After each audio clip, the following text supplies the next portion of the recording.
Good morning, everyone. Today is Thursday, April the 18th, and this is the futures in 5 charts. I used to try to do it in 5 minutes, but too much to say. So now we just look at the 5 charts. So, what have we got going on? This morning, I have a little bit of a different pattern for us to look at. I want you to look at the MACD. I've got it on a very uh, wide setting, but there's something really important for you to realize is that we've got some selling pressure that really has shown up here today.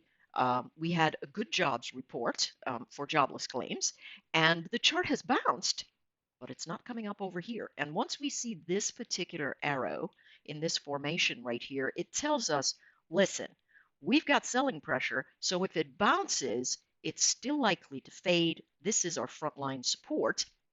Really, it's sort of right around this noisy patch right here, but it could slip all the way to 78 and hold. But we are building a pattern that's got a drift in momentum.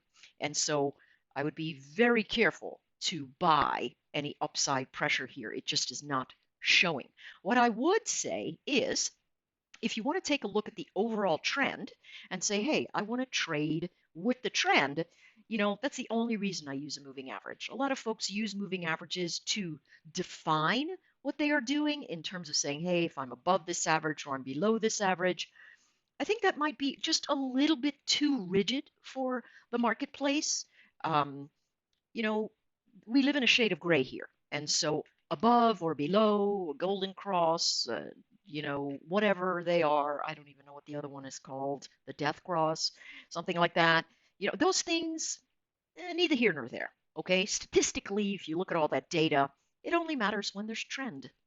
And so we have to assess trend in a very broad fashion. So here's our trend. It's up. If I draw a line underneath, it's up. And what it's giving us is a broadening wedge. If you read Tom Bolkowski, he talks a lot about these broadening wedges and what they say about price action and motion. We could still see higher highs. They're just not going to hold. So don't buy any breakouts. That's my thing. I'm always saying, hey, listen, wait for it to come back into support. Now, what's annoying for us as futures traders is that these motions, whether great resistance or great support, they're occurring for US traders when we're trying to get some shut eye. And so it's been tremendously frustrating. This morning, this happened at about 3 a.m., and now we just popped into this area and released it. What are we looking from a volume profile perspective? Volume is light across the board.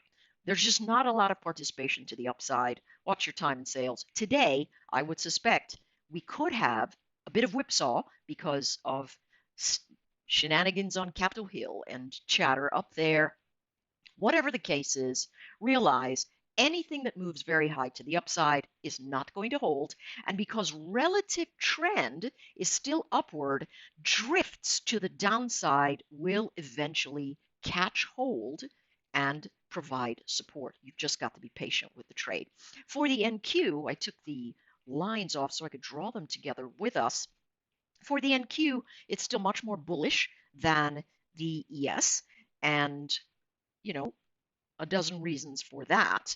But in essence, still looking at the same thing. So what do we look at? Where does old resistance become new support? Could it be that simple, Henry? Well, yes, essentially it is. The problem is that sometimes that support breaks and then recovers. And what happens is we have this mental crisis event for those of us that are sitting staring at 2-minute charts or shorter time frames. We look at these things and we go, oh my goodness, what happened right there? Or we spatter expletives someplace and we say, what's happening?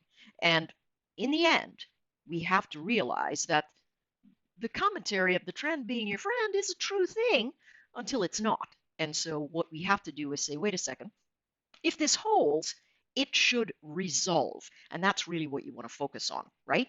If this is going to be a holding pattern, it's going to resolve. Now, right now, we are looking at motion that is very mixed, right? If we take a look at this histogram here, it's all cluttered around the zero line. And so that tells us we've got ourselves price action that is quite bullish. Our moving average line, in general, sitting very high up above but it is technically divergent.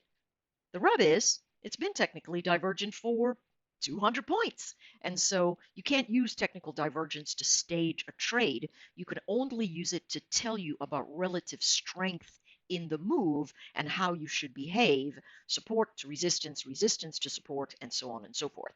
Right now, we're going to fall into probably a likely sideways pattern that could drift all the way back down and give us another ride to the upside. YM, not nearly as fancy in terms of upward motion like the NQ, but it's still upward. The problem is we cannot get above these breakout levels and hold. And so that is a key signal to me. Here's the thing. If I see this area, okay, and I see it as a resistance zone, what I'm going to do is wait for the failed retest of where all these buyers came in down here. When that happens, I get to trade to the downside. As it comes up and it tops again for me, I have even more technical divergence. So I can say, you know what? I get to take it short here. But because I've got new higher lows, I still have to look at this area as support. Why? Because I am still in a bullish formation. Now, this bullish formation is supercalifragilistic messy, no doubt about it. It's still bullish, right? Lots of room for motion. Could we break out? Absolutely. The breakouts are not going to hold. How can I say that with certainty? Well, I can't really say anything with 100% certainty, but I can say that it's true with a high level of probability because I'm using all the signals that I use to make that the case. And it is telling me, listen, even if I break out, I am going to exhaust. I cannot hold. So the question is, do I trade the breakout into the levels? Absolutely, you can do it. When it starts stalling, here's what it's going to look like. It's going to stop heading higher. And that's when you go, oh, I probably ought to get out of here. It's as simple as that. Now, what makes it more difficult is our brain going, wait, does it hold? Am I missing out if I don't hold for more?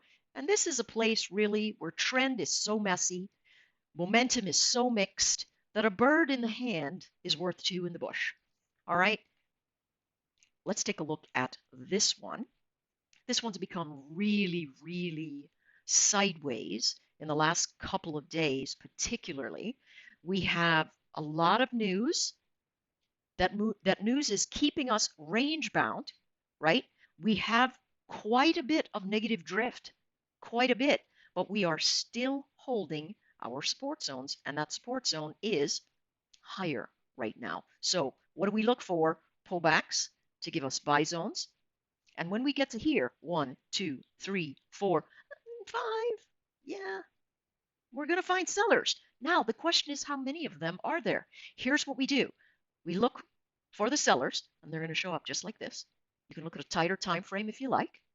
This one almost immediately. This one almost immediately. But if you get to 15-minute time frames, 5-minute time frames, you can see them collapse. And so if you get up here and you look for that area and you go, oh, that's going to collapse, and you take the short, if it does not quickly lose 64.37,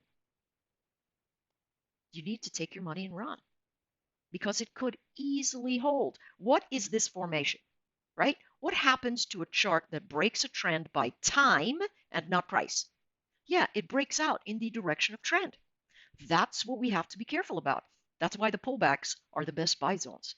Even as this looks like a train wreck, the best pullbacks end up being the best buy zones. And that comes because our overall trend is upside. All right, taking a look at gold, death on a stick. Yeah, we came down into 73 overnight. This is bearish. We're starting to build pressure here. We still can't get up over 1280. So what do we have to do? If we believe that this chart is going to flatten out, there's really nothing saying that it will, because it is breaking the trend by time and not price, and the trend is downward right now. The next place that we visit is 1263, right? That's a lot. That's 100 ticks, right? It could stop at 1270, 1268, but there's a lot of downside pressure for this chart. Upside pressure, not so much. But 85, does look like a region. And of course, I love my adaptive moving average. It really is phenomenal. We're going to change this to a 50 and see how it flattens out. Oh, we're tremendously far away from that level. So all these bounces are going to give us sell zones. I know this was a long one. Hope you can use it, and I will see you tomorrow.